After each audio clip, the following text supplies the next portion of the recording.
Welcome to Week 3 presentation, Coding Guidelines. This is Dr. Regina Glenn, and I will be hosting this presentation. The official coding guidelines are the official rules that a coder must follow when assigning diagnostic codes. One of the first steps to take is to determine which code will be listed first. The first code is referred to as the principal diagnosis. The definition of a principal diagnosis is the condition established after study to be chiefly responsible for admission of the patient to the hospital.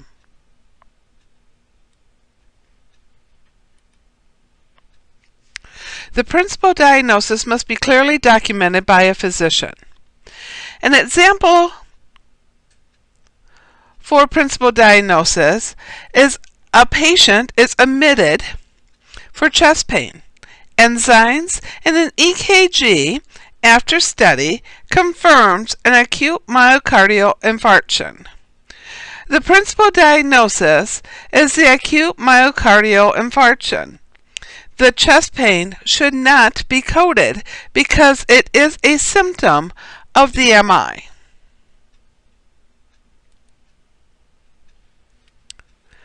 Looking first at what to do when two or more conditions equally meet the principal diagnosis criteria. When a patient is admitted for two or more acute conditions and each condition meets the definition of principal diagnosis, either condition may be sequenced as the principal. An example would be a patient is admitted with shortness of breath, chest pain, and weakness due to CHF and pneumonia. During the stay, both the CHF and the pneumonia were equally treated and clearly documented by the physician. The principal diagnosis may be either the CHF or the pneumonia.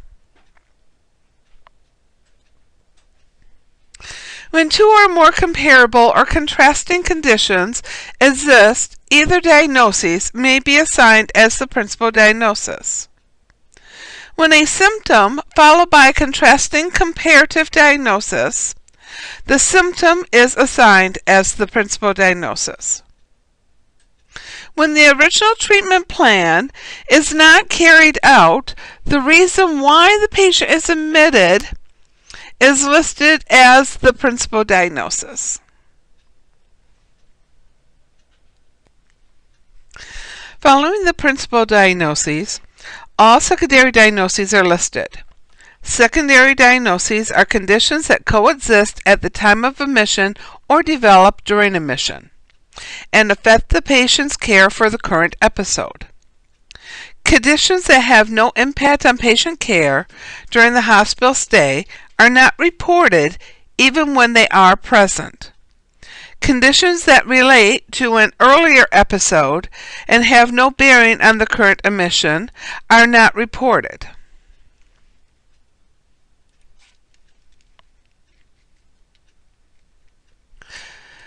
The UHDDS guidelines state a secondary diagnosis is any condition that is documented by the physician and meets one of the following criteria: be clinically evaluated, diagnostically tested, therapeutically treated, or causes an increase in the length of stay or nursing care. In addition to being documented by the physician, only one of the criteria must be met in order for a condition to be considered a secondary diagnosis.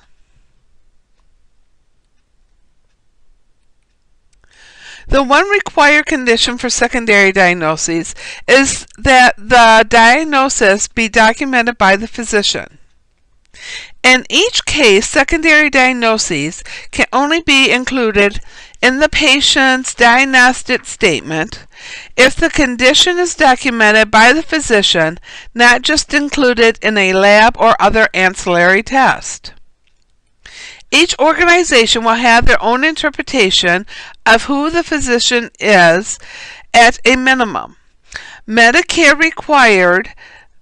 requires that documentation for diagnoses be provided by a licensed treating physician.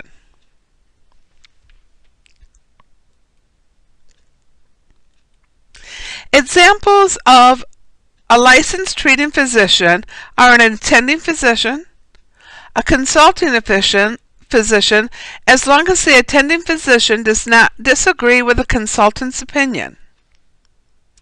Examples that may need to be clarified by your organization include residents, nurse practitioners, and anesthesiologists. Of note, for inpatient records, it is not acceptable to code from radiology reports and pathology reports. However, it is acceptable to code from these documentations for outpatient records. To be considered clinically evaluated, documentation of the condition needs to be included in the history and physical, progress notes, orders, anesthesiology reports, consultation reports, or discharge summary. An example would be a patient is admitted with dizziness documented to be due to bradycardia. The physician documents COPD in the history and physical. COPD has been clinically evaluated because it was documented by the treating physician in the history and physical and can be coded. Examples of a condition being diagnostically tested would include lab tests, X-rays, and other ancillary tests, and biopsy procedures. An example would be a patient is admitted with abdominal pain and melena. The physician orders a hemoglobin hematocrit. After initial tests are abnormally low. Repeat tests continue to show low labs. The physician documents blood loss anemia due to GI bleed. Blood loss anemia would be a secondary diagnosis supported by diagnostically tested labs.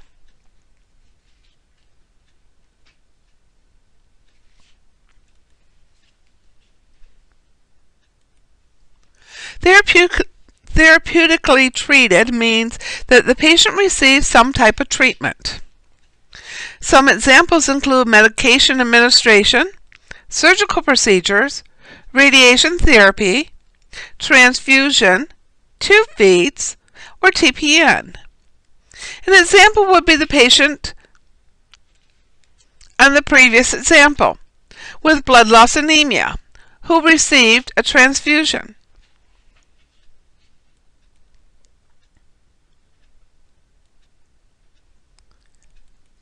An example of causes of an increased length of stay or nursing care is that a patient is admitted for a left hemicolectomy due to metastatic colon cancer.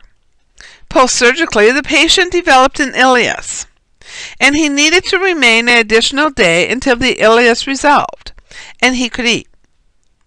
The secondary diagnosis of ileus caused the increased length of stay.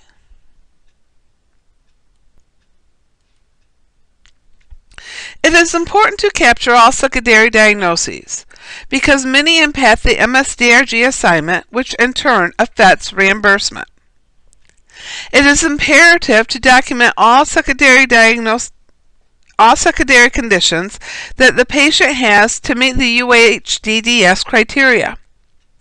Keep in mind that official guidelines require one of the 4 criteria to be met in order to be included as one of the patient's secondary diagnoses.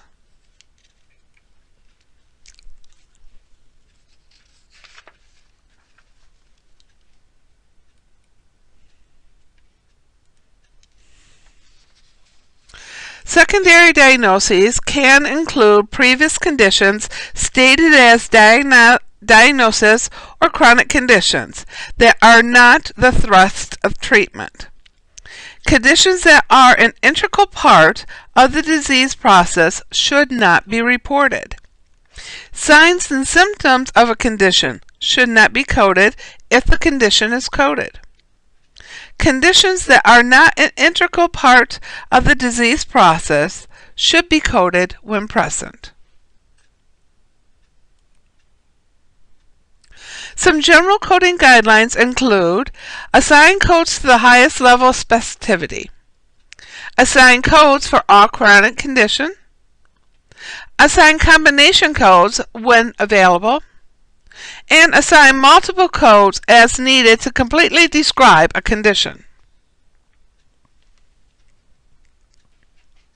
For inpatient records only, code confirmed diagnoses as if established.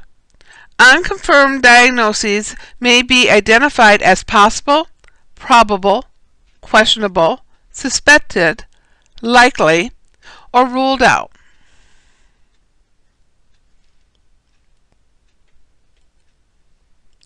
Often, physicians treat patients empirically without definite clinical evidence of a particular condition.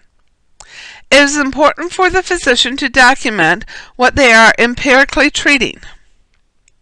For example, a patient is admitted with chest pain. The physician documents differential diagnoses as GERD, angina, and cholecystitis. Until each diagnosis is ruled out, any could potentially be the principal diagnosis. There are two similar terms frequently used by physicians. These are ruled out and ruled out. Rule out indicates that a diagnosis is still considered possible, and ruled out indicates that a diagnosis originally considered is no longer a possibility. One last coding guideline. When a condition is listed as both an acute condition and a chronic condition, it should be coded according to the index subentries for that condition. If there is both an acute and chronic subentry, both are coded and the acute is sequenced first. This is the end of the presentation on coding guidelines. If you have any questions, please contact your instructor.